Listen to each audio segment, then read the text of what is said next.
What would you do if you, as a Filipino, found a wallet full of cash belonging to someone much wealthier than you? Keep it or return it? For Daniel Vargas, a hard-working tricycle driver from the streets of Los Angeles, this simple choice changed his life forever. But the real question is, can one act of integrity, coming from a Filipino heart, truly alter your destiny? Stay tuned to find out, and don't forget to like and subscribe for more inspiring Filipino stories. The night air was thick with the scent of damp asphalt, the kind that signaled an incoming storm. Daniel Vargas hunched over the handlebars of his weathered tricycle, his knuckles tightening against the cold metal as he navigated through the congested streets of Los Angeles. The city, with its towering buildings and endless streams of headlights, was a world away from the small Filipino town he once called home. Yet, even here in the land of opportunity, life had not been kind to him. His tricycle rattled with every pothole, its frame a testament to the years of wear and tear. Daniel had spent the last 15 years ferrying passengers across the city, eking out a living to provide for his family. His wife, Alina, worked part-time as a cleaner, but her wages barely covered groceries. Their son, Mateo, was still young, oblivious to the financial strain weighing on his father's shoulders. But Sophia, his brilliant, hard-working daughter, she knew. She was the first in the Vargas family to make it to college, a promising medical student at UCLA. Her tuition bill loomed like a storm cloud over their modest home, and despite Daniel's relentless efforts, he still didn't have enough money to cover it. The first raindrops splattered against his windshield as he pulled up to a dimly lit intersection. He sighed, watching as the sky darkened with thick storm clouds. The streets were already beginning to empty, people rushing home before the inevitable downpour. "One last ride," he muttered under his breath, knowing every dollar counted. Just as he was about to turn back toward home, a sharply dressed man stepped out from under the awning of a high-rise office building, waving at Daniel's tricycle. He looked important, perhaps a businessman wrapping up a long day, eager to get home. Daniel pulled up to the curb, and the man barely acknowledged him as he slid into the back seat, immediately pulling out his phone. "Downtown, near the Ritz," the man said briskly, his voice barely audible over the rain now pattering against the plastic rain shield. Daniel nodded and started pedaling. The rain intensified, turning the streets into shimmering ribbons of reflected neon lights. Water splashed up from the wheels, soaking the hem of his worn-out jeans. His legs ached, but he pressed on, his thoughts drifting to Sophia's tuition, to the growing pile of unpaid bills, to the weight of responsibility that never seemed to lift. They reached the destination within minutes. Without a word, the man shoved a few bills into Daniel's hand, barely glancing up as he stepped out and rushed toward the glowing entrance of the luxury hotel. Daniel counted the money. Exact fare. No tip. He let out a weary sigh, tucking the bills into his pocket. It wasn't enough, but at least it was something. The storm had arrived in full force now, thunder rumbling in the distance. He adjusted his hood, gripping the handlebars tighter. It was time to go home. With that, Daniel turned his tricycle around, unaware that beneath the seat, nestled in the shadows, lay something that would change his life forever. The rain had finally begun to slow, leaving only the rhythmic drumming of water against the roof as Daniel made his way into the cramped alley that led to his home. He parked his tricycle, its wheels splashing through the remaining puddles, and began to gather his belongings from beneath the seat, his mind still reeling from the storm. As he reached underneath the seat for his earnings, his fingers brushed against something unexpected, something smooth and solid. He paused, his breath catching in his throat. He had not expected to find anything more than loose change or perhaps a forgotten receipt from a passenger. But what he pulled out was far from ordinary. A wallet, dark brown and beautifully crafted. It gleamed faintly in the dim light as he examined it, his heart skipping a beat. With careful hands he opened it. The sight inside stunned him. $10,000 in cash. Several platinum credit cards, the kind Daniel had only seen in glossy advertisements. A building access card for Evans Financial Group. And nestled behind a plastic window, an identification card with the name Natalie Evans, CEO of the company. For a moment, Daniel just stared at the wallet in disbelief, his fingers trembling as they hovered over the money. This wasn't some ordinary wallet. This was the property of someone with power, someone whose wealth was beyond his imagination. His first instinct was to shove the wallet back into the compartment and pretend he hadn't found it. But the weight of the cash was undeniable. He thought of Sophia's tuition, the overdue bills, and the medicine Alina needed for her persistent cough. Before he could decide what to do, Alina appeared at the doorway, wiping her hands on her apron. Her eyes flicked to the wallet in Daniel's hands and her face froze. "What's this?" she asked. Daniel hesitated, still holding the wallet with the cash spilling out. "Someone left it in the tricycle," he said, his voice low. "A CEO's wallet?" Alina asked, her tone skeptical. She stepped closer, and her eyes widened when she saw the money inside. "That's a lot of money, Daniel. Maybe we could take just enough to cover Sophia's tuition.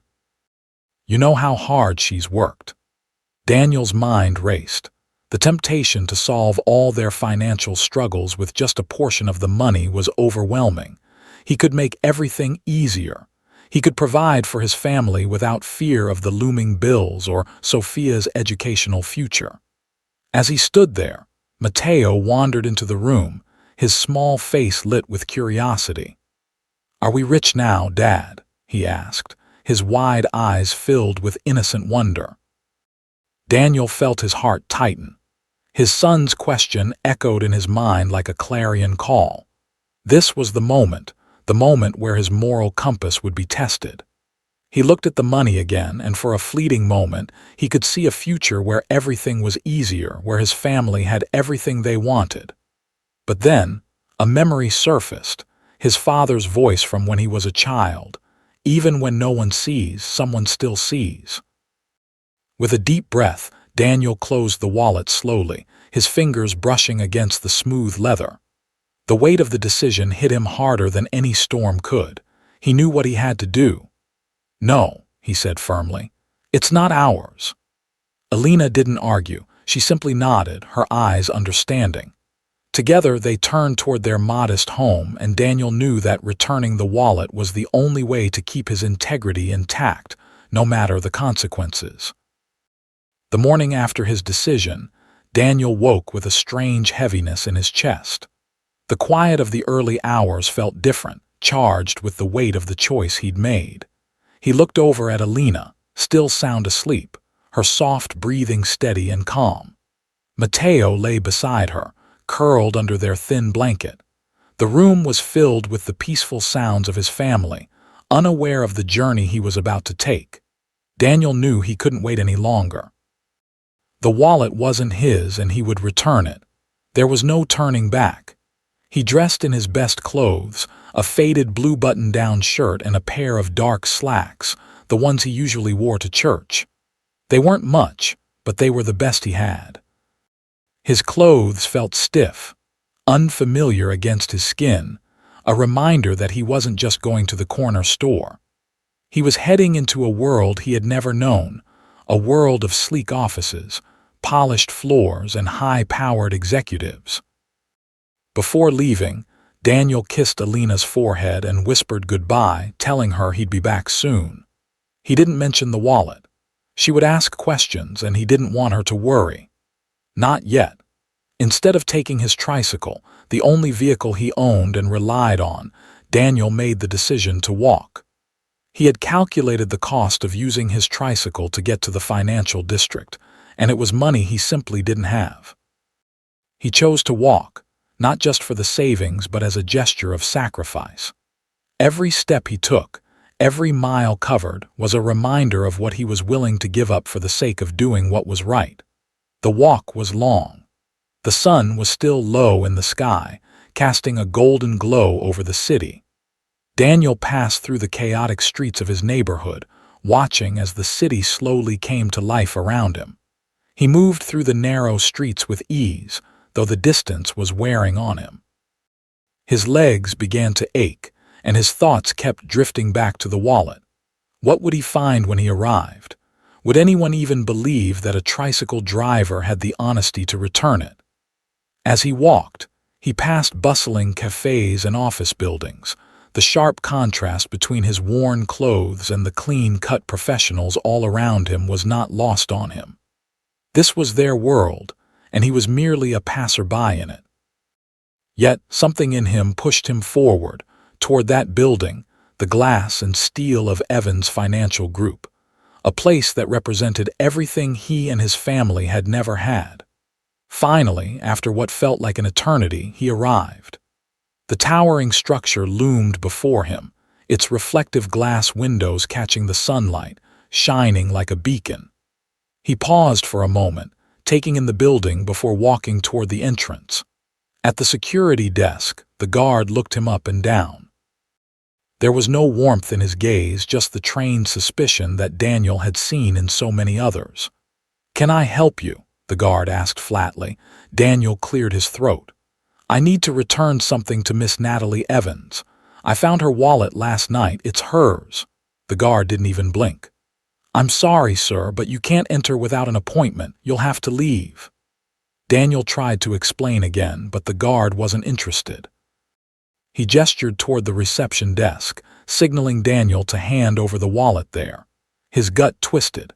He wasn't just going to drop it off like a package. This wasn't about just returning a lost item, it was about doing the right thing. Then, as if on cue, a voice cut through the cold exchange. "Is there a problem here?" The voice belonged to Natalie Evans, the CEO herself. She had arrived just in time to overhear the situation. Daniel stood there, still absorbing the weight of what had just transpired. Natalie Evans, CEO of Evans Financial Group, a woman who appeared so far removed from his world, was now standing before him, offering him a chance that felt like a dream, a chance to step into a world he had only ever seen from a distance. "You didn't have to do this," Natalie said, her voice carrying a rare softness that made Daniel's heart race. "Most people would have kept the money." Daniel shifted uncomfortably. He hadn't expected to be standing here on the rooftop of one of Los Angeles's most prestigious financial firms, with the CEO herself speaking to him as if he were one of them. It was almost too surreal to process. "I couldn't keep it," he said, his voice steady despite the rush of emotions. "It wasn't mine. I've worked hard for everything I have, and I can't just throw that away." Natalie looked at him thoughtfully, taking a long pause before responding. There was something in her eyes, something that told him she understood. She wasn't just seeing him as a tricycle driver or a man from the lower class. She was seeing something deeper, his integrity, his values. "I understand," Natalie said, her words quiet yet powerful. "Most people would have taken the money, but you didn't. And that's rare, Daniel. It's something I don't take lightly." She paused again before continuing. "You remind me of my mom." Daniel blinked in surprise, not expecting this personal revelation. He had no idea what she meant. "My mother was a cleaner," Natalie continued, her voice growing more reflective. "She worked hard, just like you do. We didn't have much, but she always taught me that integrity was the most important thing. She said, even when no one is watching, you stay true to who you are." Daniel could feel the weight of her words settle between them. He had heard similar sentiments from his own father, and it was strange to hear someone so successful speak so candidly about their own humble beginnings. He had never imagined that someone like Natalie, who had climbed so high, would have such a relatable past. "I didn't understand it then," Natalie continued, "but I do now. And I see that same integrity in you. Her eyes locked onto his, and for the first time, Daniel felt as though he was being seen, not as a tricycle driver, not as someone from the streets, but as someone with value. There was a long silence between them, broken only by the distant hum of the city. Finally, Natalie spoke again, her tone shifting, a glint of something like resolve in her eyes. "I want to offer you a chance," she said.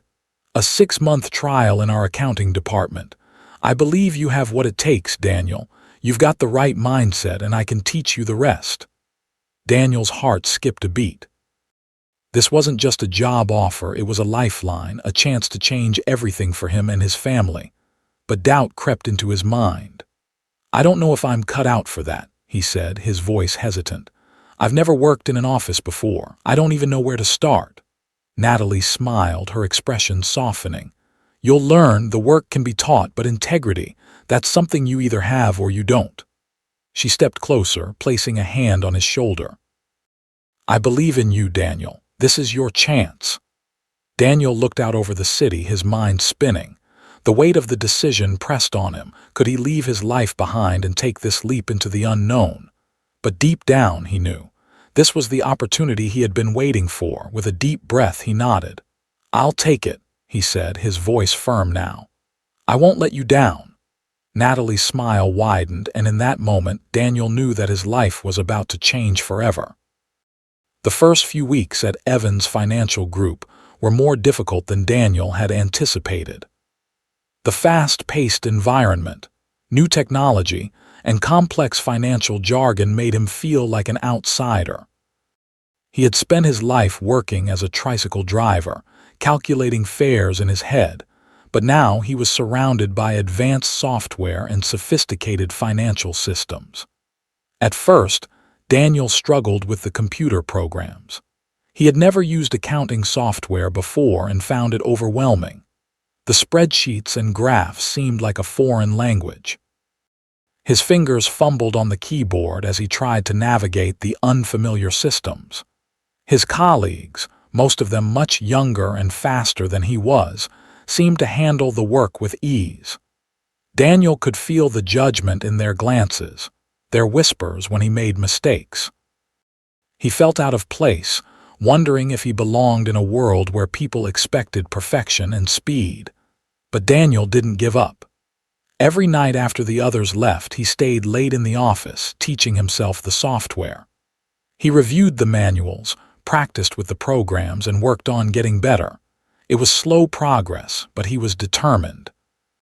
One evening, after weeks of late nights, Daniel finally found something that made it all feel worth it.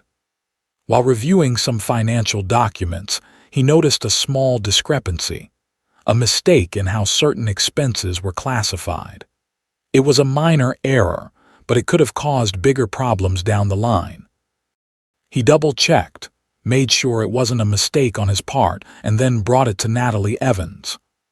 "I think I found something," Daniel said, his voice steady but nervous as he handed her the report. Natalie took a moment to look it over, and then her expression shifted. "You're right," she said, impressed. "This could have gone unnoticed. Good work, Daniel." Her praise was enough to give him the confidence he had been missing. Over the following weeks, his colleagues began to respect him. His efforts to improve had paid off, and Daniel was no longer seen as the tricycle driver who didn't belong. 6 months later, Natalie called Daniel into her office. She looked at him with a smile and said, "You've earned your place here, Daniel. I'm offering you a full-time position as a financial analyst." Daniel's heart swelled with pride. He had made it. 3 years later, Daniel stood in his corner office as the Director of Financial Inclusion at Evans Financial Group. He had come a long way from his days as a tricycle driver, and his journey had now led him to create a groundbreaking program that provided job opportunities for hardworking individuals from low-income backgrounds. Thanks to the initiative, over 300 people had found jobs that matched their true abilities. In the company lobby, Natalie proudly displayed the wallet Daniel had returned all those years ago. It served as a constant reminder that integrity can change lives. As Daniel gazed out the window, he reflected on that life-changing night when he found the wallet. The real miracle wasn't the wallet. It was that someone truly saw me.